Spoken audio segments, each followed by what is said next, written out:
Il n'existe aucune limite d'âge pour le mal absolu. Dès leur plus jeune âge, certains enfants développent un instinct destructeur qui choque même les criminels les plus endurcis. Même derrière les barreaux, l'aura sombre de ces jeunes détenus devient une source de peur pour les autres prisonniers. Aujourd'hui, vous allez découvrir l'histoire des enfants les plus redoutés du système carcéral. Et préparez-vous, le dernier cas est le plus terrifiant. Derek et Alex King. Le 26 novembre 2001, un crime brutal secoua la ville de Canton, en Floride, et laissa une marque indélébile dans l'histoire criminelle des États-Unis. Derek King, 13 ans, et son frère, Alex, 12 ans, ont assassiné leur père, Terry Lee King, à l'aide d'une batte de baseball en aluminium, avant de mettre le feu à leur maison familiale pour tenter de dissimuler leurs actes. Mais ce qui a vraiment choqué l'Amérique, ce n'est pas seulement l'horreur du crime, mais aussi le réseau de manipulation et de secrets qui a émergé au cours de l'enquête. Terry Lee King, 40 ans, vivait avec ses deux fils dans une maison modeste. La relation entre le père et ses enfants était tendue, marquée, selon les garçons, par des abus physiques et mentaux.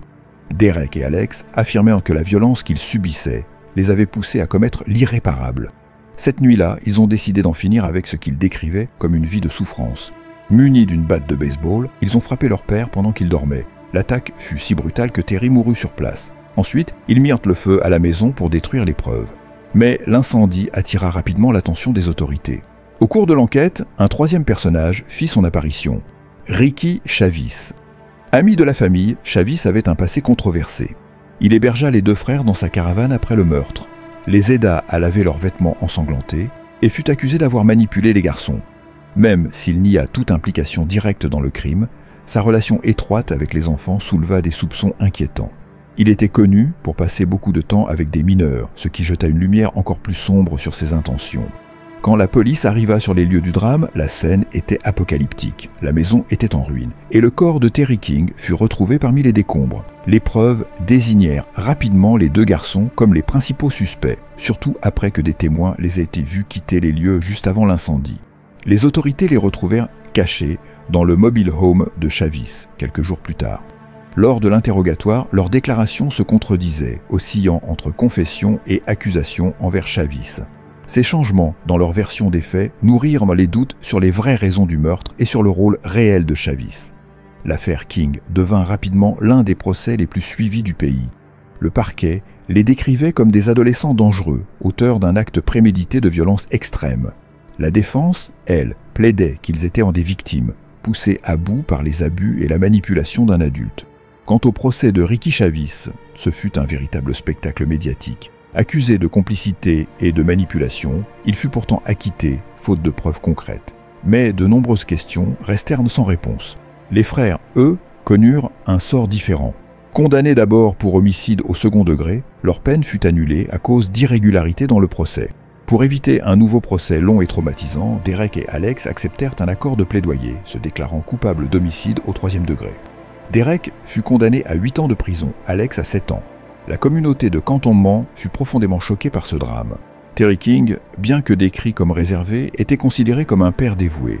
Mais les actes de ses fils défiaient toute logique et toute compréhension. Ce cas souleva des débats enflammés sur la maltraitance infantile, la responsabilité pénale des mineurs et l'influence destructrice des adultes manipulateurs.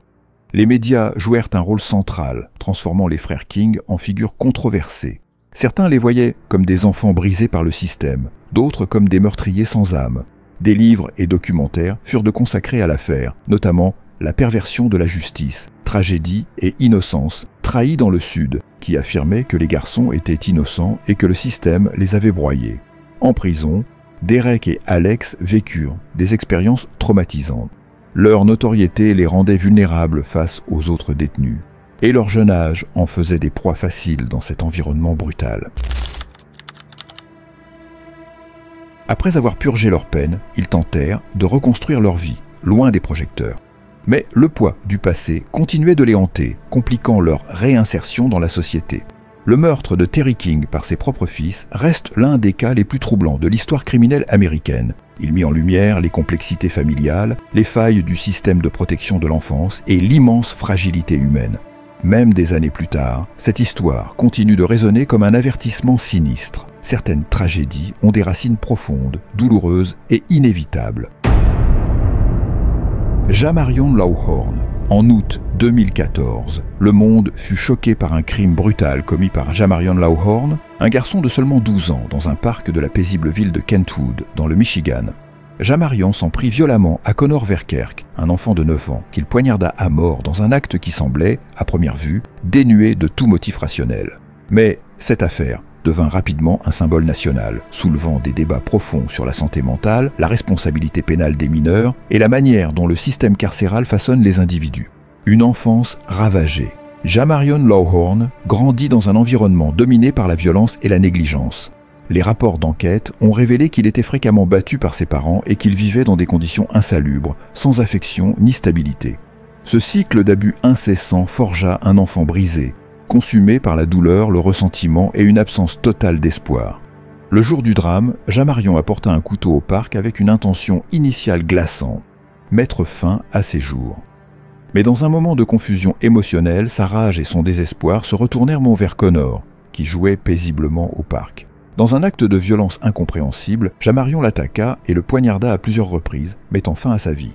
Une confession bouleversante. Après l'attaque, Jamarion ne chercha pas à fuir. Il se dirigea vers une maison voisine, utilisa le téléphone et déclara calmement « J'ai fait quelque chose de mal. S'il vous plaît, arrêtez-moi ». Son procès fut l'un des plus complexes et émotionnellement intenses de la décennie. Malgré son jeune âge, il fut jugé comme un adulte, une décision qui déclencha de nombreuses controverses. Pendant les audiences, son passé tragique fut exposé au grand jour. Les abus physiques, les traumatismes psychologiques, l'isolement, tout cela contribuait à peindre un tableau accablant d'échecs systémiques.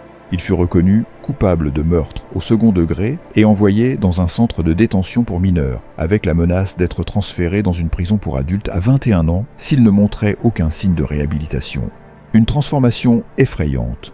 Contrairement à d'autres jeunes délinquants cherchant la rédemption, Jamarion embrassa son identité de criminel. Il devint rapidement une figure redoutée dans le système. D'après les rapports des surveillants et détenus, il faisait preuve d'un comportement extrêmement agressif, provoquait des bagarres et intimidait ceux qui l'entouraient. Il transforme la violence en arme de pouvoir et finit par contrôler par la peur. À 21 ans, il fut officiellement transféré dans une prison pour adultes, où son image de criminel dangereux se renforça. Il s'associa à des groupes influents dans la prison et utilisa sa propre histoire tragique comme une source de légitimité, voire de respect. Aujourd'hui, le nom de Jamarion Lawhorn résonne dans les couloirs de la prison comme un avertissement, une légende sombre bâtie dès l'enfance. Une tragédie aux racines profondes. Le cas de Jamarion pose des questions fondamentales sur la justice, la santé mentale et la façon dont les systèmes échouent à protéger les plus vulnérables. Sa transformation d'enfant abusé à criminel redouté montre comment certains environnements ne font qu'accentuer les cycles de violence. La mort de Connor Verkerk reste une perte déchirante non seulement pour sa famille, mais pour toute la communauté, qui peine encore à comprendre comment un enfant a pu commettre un acte aussi barbare. Pendant que Jamarion purge sa peine, il est devenu une figure controversée, à la fois symbole d'un système en échec et rappel glaçant du prix du traumatisme non traité.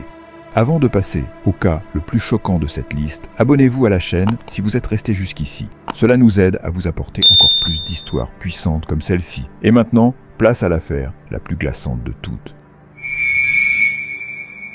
Nehemiah Griego. Le 19 janvier 2013, la paisible communauté de South Valley, au Nouveau-Mexique, fut secouée par l'un des crimes les plus brutaux de son histoire. Nehemiah Griego, un adolescent de seulement 15 ans, a ôté la vie à ses 2 parents et ses 3 jeunes frères et sœurs dans un acte de violence qui a défié toute logique et bouleversé l'opinion publique. Ce crime n'a pas seulement marqué les archives judiciaires par son atrocité, mais aussi par les questions profondes de santé mentale et de sécurité familiale qu'il a soulevées. Une famille irréprochable en apparence, Nehemiah était le 4e des 5 enfants de Greg et Sarah Griego. Greg, pasteur respecté et ancien marine, était connu pour sa foi dévouée et son engagement envers la communauté. Sarah, quant à elle, était une mère attentive, dévouée à ses enfants. À l'extérieur, la famille Griego semblait exemplaire, mais derrière les murs de la maison, une réalité plus complexe se dessinait, un plan méthodique et glaçant.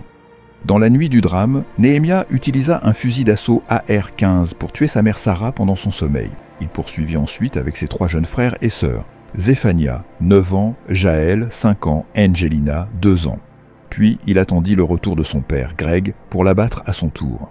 Après le massacre, Nehemiah resta plusieurs heures dans la maison, entouré des corps, avant de prendre la voiture familiale et de se rendre à l'église locale. Là, il confessa calmement ses actes à des leaders religieux. Un adolescent inquiétant.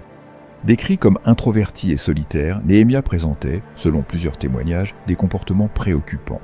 Fasciné par les armes à feu et obsédé par les jeux vidéo violents, il s'isolait souvent et montrait des signes de détresse émotionnelle. Lors de l'enquête, il révéla qu'il avait prévu d'élargir l'attaque en s'en prenant à une école locale avant d'engager une confrontation armée avec la police. Il expliqua qu'il se sentait opprimé par les règles strictes de ses parents et qu'il voulait s'en libérer une fois pour toutes. Une scène de crime dévastatrice. Quand la police arriva sur place, la scène était dévastatrice. Les corps de Sarah et des 3 plus jeunes enfants étaient réunis dans une chambre, tandis que celui de Greg reposait dans le couloir. Le fusil AR-15, toujours chargé, se trouvait à côté de Nehemia quand il se rendit.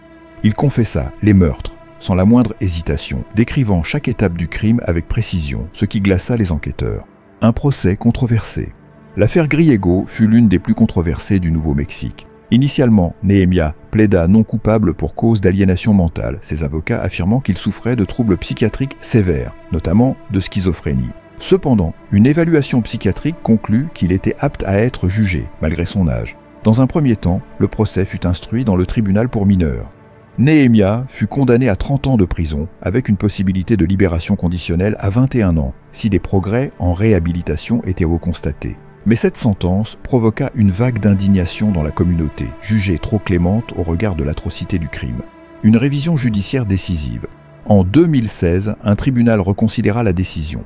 Le cas de Nehemia fut transféré au système judiciaire pour adultes, et il fut alors condamné à la prison à perpétuité sans possibilité de libération conditionnelle. Ce verdict apporta un soulagement relatif à la communauté et aux proches des victimes, bien que la douleur du drame demeure éternelle. Un vide impossible à combler. Le massacre des Griego laissa une cicatrice profonde dans South Valley. Greg et Sarah étaient en des figures aimées et respectées, et la perte de toute la famille fut un coup brutal pour les amis et voisins. Des cérémonies en hommage furent organisées par leur église, mais le vide laissé par cette tragédie restait tangible. L'affaire relança les débats autour de la santé mentale, du contrôle des armes à feu et de la responsabilité parentale face aux signes d'alerte psychologique. Comment un adolescent a-t-il pu accéder à une arme aussi létale? Pourquoi n'a-t-il pas reçu l'aide nécessaire à temps? Autant de questions qui hantent encore les esprits. Aujourd'hui, Nehemia Griego purge sa peine dans le centre correctionnel du comté de Lea. Il y a construit une réputation sombre, son nom étant désormais synonyme de peur et de douleur dans les murs de la prison. Son histoire est souvent utilisée comme exemple du potentiel destructeur qui peut sommeiller chez les plus jeunes. Une fin marquée par l'horreur. Les meurtres perpétrés à South Valley par Nehemia Griego resteront à jamais gravés dans l'histoire criminelle américaine. Le quartier, autrefois paisible, fut brisé par une nuit de violence indescriptible, et les ondes de choc de ce crime continueront de se faire sentir dans les cœurs des survivants. La perte de Greg, Sarah et de leurs 3 enfants a laissé un vide qui ne pourra jamais être comblé. Les procédures judiciaires, marquées par des rebondissements, ont déclenché des discussions profondes sur la justice, la santé mentale et les failles du système. Les proches de la famille Griego continuent à vivre avec la douleur et l'absence, en quête de guérison dans l'inimaginable. Le cas de Nehemia Griego reste un rappel glaçant de la noirceur qui peut exister, même chez les plus innocents en apparence. Si cette vidéo vous a captivé, ne manquez pas notre prochain contenu, les réactions de jeunes condamnés à la prison à vie. Restez prudents, que Dieu vous garde, et retrouve-nous directement dans notre dernière vidéo.